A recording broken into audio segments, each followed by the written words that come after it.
In this chapter, we're going to look at what a mole is. It's a number, a way to count certain things. Specifically, we use this to count molecules. And then this idea of stoichiometry, so how we use numbers within chemical equations. We're going to look at using this idea of a mole and Avogadro's numbers to convert between molecular equations and the way that we measure things in the laboratory space. We're going to use what's called empirical and molecular formulas. We're going to discuss this and how that is done. And then we're going to determine different amounts of limiting reactants. So meaning how much, if we put something in, what thing is going to limit the amount of product we can get out, or how much unreacted substance will remain. And then finally, we're going to do some calculating of percent yields for certain reactions. All right, so the mole, what is the mole? So a simple way to think of it is if we have table salt, which is sodium chloride, and they come together in a 1-to-1 ratio by atoms, they have the same number of atoms within that compound. So if you look at something like that, we would have sodium has a mass, we know atomic mass units, it's 23 atomic mass units, and chlorine has 35.5 mass units. So if we were to take this and we have a 1-to-1 ratio, and let's say we can add these together,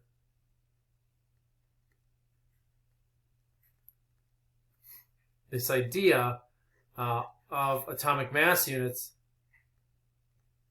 this is how much the compound would weigh total, and it wouldn't be a 1-to-1 ratio in terms of their masses, even though there is a 1-to-1 ratio with the elements. So we're going to think about the mole helps us to connect this idea of how many things we have versus how much weight is actually there when we're measuring it out on a scale. When we look at something like carbon, which I mentioned is that foundational element that was the most abundant, they used that as the standard for defining all of the other atomic mass units of the other elements. For a mole is the number of atoms in exactly 12 grams of carbon-12, of that isotope of carbon.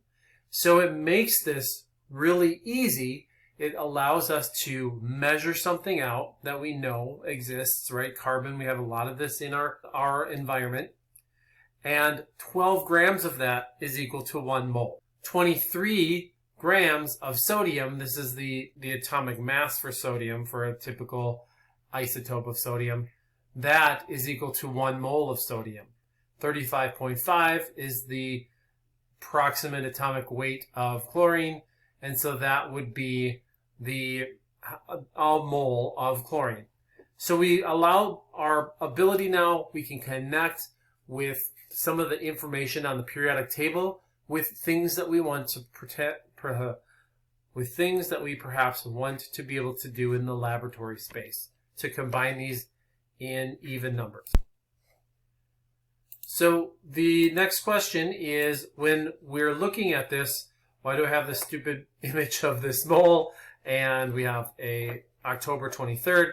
Well, when we look at how many atoms actually is involved in this, what is an atom of 1 mole? How many atoms of carbon are there, for example? And this is where Avogadro's number comes into play. So this is the exact number of atoms that are associated with any mole of anything. It's 6.022 times 10 to the 23rd. So a lot of times people will celebrate what's called Mole Day. Perhaps you missed it this year, maybe not, but it's October 23rd, and it at 6:02 a.m. or 6:02 p.m., the 23rd of October, we're looking at 6.022 times 10 to the 23rd. It's a way to kind of memorize this value. So a mole, this is really just a conversion unit. A mole could be anything. It could be 6.022 times 10 to the 23rd hamburger buns, beef patties, pickles, sauce, whatever, right? But it's a way that when we're going to think about, here's the analogy. If I'm going to make 1,000 hamburgers, right, I need these different ratios of elements to create all of these hamburgers we're going to make. The same thing with a chemical reaction. If I want to make this complex molecule, I have to have all of the individual components, and I need to make sure that they match up, that we have the right number of them. And then what we can do is we can go back and use that information to figure out what kind of weight we need, right? If we're going to go to a scale in the lab and we're going to weigh out a certain compound, we need to make sure that we have equal numbers of atoms, not equal numbers of weights. So here's this little image here where we know we can make one molecule. It allows us to kind of connect this chemical reaction when we're writing out chemical reactions, but we want to transfer this and we want to upscale this to something bigger and larger that we can actually measure in the lab. And so if we're going to run a, McDonald's, for example, we need this in a number that makes sense for the volume we're going to look at. So we need to put this in pounds, right? We might have 100 pounds of buns and 250 pounds of hamburger, 10 pounds of pickles, 16 pounds of ketchup, right? And that will allow us to make the right number of hamburgers as a final product. So 1 mole is 6.022 times 10 to the 23rd of anything. It can be xenon atoms. It could be NO2 molecules, right? If you have a group of that many of anything, and whether it's an individual element or a group of things, or it can be hamburger buns or pickles or whatever, if you have that many of anything, that's 1 mole of it. We're going to use this idea now to look at different chemical equations. So here, now we're going to start to look at, I've kind of zoomed in on the periodic table to start to get this idea. And typically, remember, we're going to have, I have on this particular table, we have the element name, we have the atomic number, which is associated with how many protons there are, and then under the atomic symbol, we have the atomic mass, which is the average, right? We're taking into account the differences and the relative abundance of different isotopes. So this is accounting for the protons and the neutrons generally, right? So we have, for these compounds that I'm showing you here, if I want to have a mole of any of these, I have to measure out 4 approximately grams of helium to have a mole of helium. I need 10.8 grams of boron for a mole of boron, 12.011 grams of carbon, right? The atomic weight, this can be the atomic mass that we are relating to how many protons and neutrons are in there, but it also tells us when we're measuring these out in grams, this is how much 1 mole is. So it's that connectivity between a molecular scale kind of thing, very tiny individual atoms, to something we can actually measure in the lab space.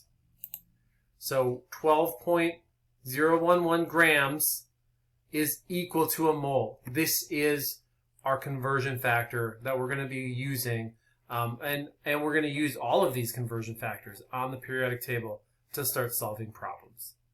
So we can use this idea of the chemical formula is going to relate that amount, and we can relate it to a single atom or single molecule, or we can relate it to a mole group. So for example, let's look at the molecule of water. In the molecule of water, there are 2 hydrogens and 1 oxygen.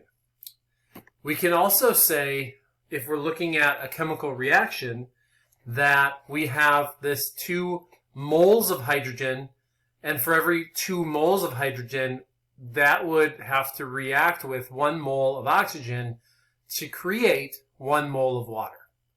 So this is where we're going to start using this idea of moles, that we can also say 2 molecules or 2 atoms of hydrogen plus 1 atom of oxygen will equal 1 molecule of water. This can be on the mole scale, and it can also be at the atomic scale. So we can say those same things. We're replacing the moles with atoms if it's an atom, or molecules if it's a molecule.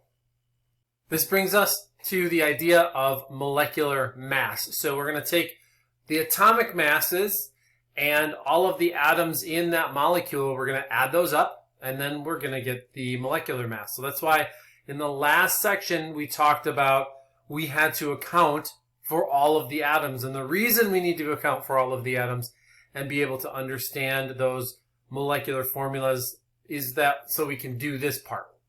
So we're going to sum up all of the atoms there. So let's look at carbon dioxide. We have carbon, which has an atomic mass of 12.011, oxygen 15.999. We're going to take 1 mole of carbon and oxygen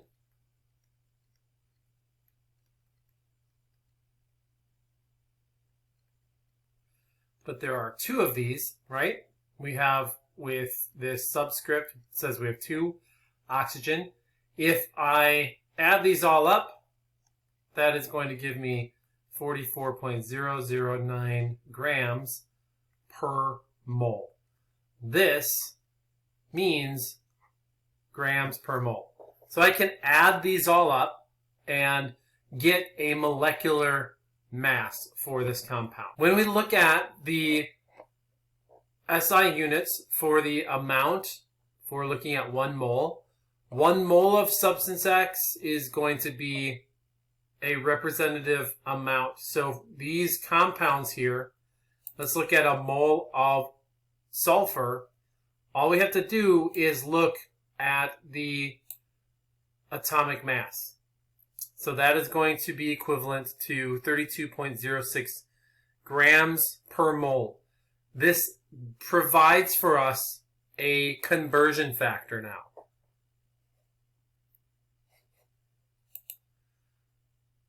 NO2, we're going to add the different compounds that are associated with that. So we'll add that nitrogen and we'll add 2 oxygen. And so we add those, that 32 plus the 14 for the nitrogen, we're going to have 36 grams. And that is 1 mole of the nitrogen dioxide. So these are our conversion factors between grams and moles, between things that we can measure in the lab space versus things that we're going to look at on paper. All right, so I want you to take a moment to determine and calculate the molar mass for the compound C2H5COOH. So you could also write this C2H5CO2H. There's a reason it's written out like that, but we're not going to talk about that right now. Take a moment, and if you're not sure how to start, remember the first step is to account all the atoms. So count up all the carbons, all the hydrogens. Sometimes they're moved around in different spots, so make sure you have counted all of those. Find the atomic mass for each of those elements. And remember that mass means grams per mole. So this number is going to tell you how many grams of something you need to weigh on a scale to get a mole of that. So account for that. And then multiply those masses by the number of elements and then add them all together. So hopefully you were able to determine the number, the molecular mass for that last compound. We're going to do something else now. We're going to use this idea of these conversion factors to figure out, either how many grams of something we have or how many moles. And we're going to be able to use our periodic table as something that has a whole bunch of conversion factors for us to use. So this example, how many moles of iron are in 15.34 grams of iron? So what do we need to know? What do we want to determine? We want to determine the number of moles, right? So what we're going to need to use is a periodic table to look at iron. All right, so I found a periodic table online. I'm going to click on iron. And it looks like the atomic mass is 55.84. So that is going to tell us how many grams per mole. So this is atomic mass units. It's also 55.84 grams per mole.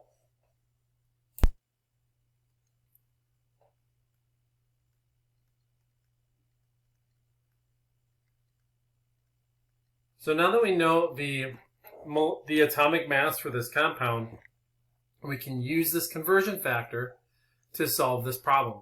We want to know how many moles, and what we have is 15.34 grams of iron. And we know from our conversion factor, we want to cancel out grams, so we need this. We know for conversion factors, we can flip those up and down. So we can take 1 mole of iron is equivalent to 55.84 grams of iron. The grams of iron, those units are going to cancel out. And then if we take 15.34 and divide by 55.84, we will get approximately 0.2747. And that the units are going to be moles of iron.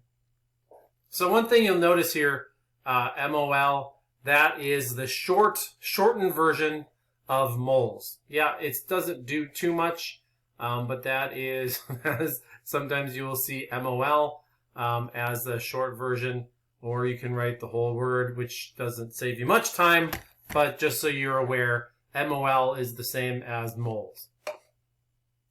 So molarity, this is what is used in science to create concentrations of a lot of different liquids. It is almost always used. And sometimes you'll have grams per milliliter, but more frequently, everything is calculated in molarity. So you'll have certain concentrations of salts or acids or bases in your solutions that you're working with. And that is typically how these things are done. So you'll have pH balance, and you'll say, we had to add so many moles of acid or base or salt in our reagent. So it is very common way that we're going to do measurements in science. All right, so I'm going to have you guys do a problem here where you're going to calculate if we need 0.168 moles of calcium phosphate for an experiment, how many grams do we need to weigh out? So this you should be able to complete on your own. I'm going to remind you that what do we need to determine? So look at every time you're kind of solving these problems, what is it that your outcome is going to be? We want grams, right? So that grams is going to be really important because you will need to find a conversion factor that is going to provide grams for you. What do we have? We will have, our starting point is going to be, we have 0.168 moles of calcium phosphate. And the end point, we want grams of calcium phosphate. And then in the middle here, right, we need our conversion factor. And how we're going to determine that, we've already walked through the steps, right, for determining the molecular weight or the molecular mass. And that should be calculated in grams per mole, right? That's going to be our conversion factor for solving this problem. Okay, one more practice problem here in terms of the calculations. How many moles of carbon dioxide are there in 10 grams? So you'll have to determine the molecular mass in grams per mole. Use that conversion to solve for how many moles are in 10 grams. One final problem. Grams of platinum are in 0.475 moles of platinum. So these should all be pretty easy. If they're not and you're still struggling with this, please let me know and we can walk through some more examples like this. But I would like you to post your answers in our Blackboard space. We're going to use molarity to really get a hold on what we can actually measure in the lab space. And it allows us to look at and connect the grams of something, and we use that molar mass as a conversion factor to give us the moles of something. And then Avogadro's number is another conversion factor that allows us to transport between moles and then the number of atoms or molecules we have. So this idea here is an important concept that, and where these arrows are essentially conversion factors, and then these blocks in here are different units that are basically telling us, things that we can measure. Again, let's go back and kind of look at some of these questions where we want to determine something that we're going to change this to how many. So before the last examples, we were looking at how many silver molecules. We were looking at how many moles before we were looking at. Now we want the number of atoms. So this is different, and we're going to have to use some other information, some other conversion factor to figure this out. So what is it that we're trying to determine? We want atoms, right? And then what do we know? Well, one thing that we do know, we know that we have 85.0 grams of silver. And then we know that we're going to have to figure out the atomic mass for this compound. The atomic mass is going to be 107.87 grams of silver per 1 mole of silver. Now, if I leave this on the top, I'm going to get grams of silver squared, right? If I multiplied this by 107.87 grams of silver over 1 mole, I'm going to get, this is going to multiply with itself, and then my answer is going to be grams of silver squared, which doesn't make sense. So let's not do that. How do we fix that? Remember, we need to put this stuff up. In order to fix that, we're going to have to switch these around. Remember, 1 mole of silver is equal to 107.87 grams. Those are conversion factors. They can be flipped upside down because they are equal to 1. And when that is true, then that means that it doesn't matter what's on the top or the bottom of that ratio. So 1 mole of silver is equivalent to 107.87 grams of silver. And our silver cancels out, or grams of silver cancels out. We'll get moles of silver out. All right. I don't want the number of moles, though. I want the number of atoms. This is where we use Avogadro's number. So I'm not going to solve this yet. I'm going to go to the next step. I'm going to add a step in here. How do I get from moles of something to the number of atoms? Remember, there's that magic number 6.022 times 10 to the 23rd of something, of anything, is equal to 1 mole. So I can make another ratio. 1 mole of anything is equal to 6.022 times 10 to the 23rd. And in this case, it's going to be, we're going to have atoms of silver. So now our moles of silver cancel out, and we're left with atoms of silver. That should give you, if you multiply, we're going to multiply 85 times 6.022 times 10 to the 23rd. Divide all of that by 107.87, and that should give you something close to 475 times 10 to the 23rd atoms of silver. All right. I have one final experiment for you to look at and to think about. There was actually a student in a high school that sued their teacher because he asked them to do what I'm going to ask you to do. He eventually lost because the teacher, he thought it was an unfair assignment. He ended up losing the lawsuit because the judge ruled in the favor of the teacher because he thought he wasn't given enough information to solve the problem. The problem was the instructor asked the students to determine how many atoms of aluminum there would be in a roll of aluminum foil.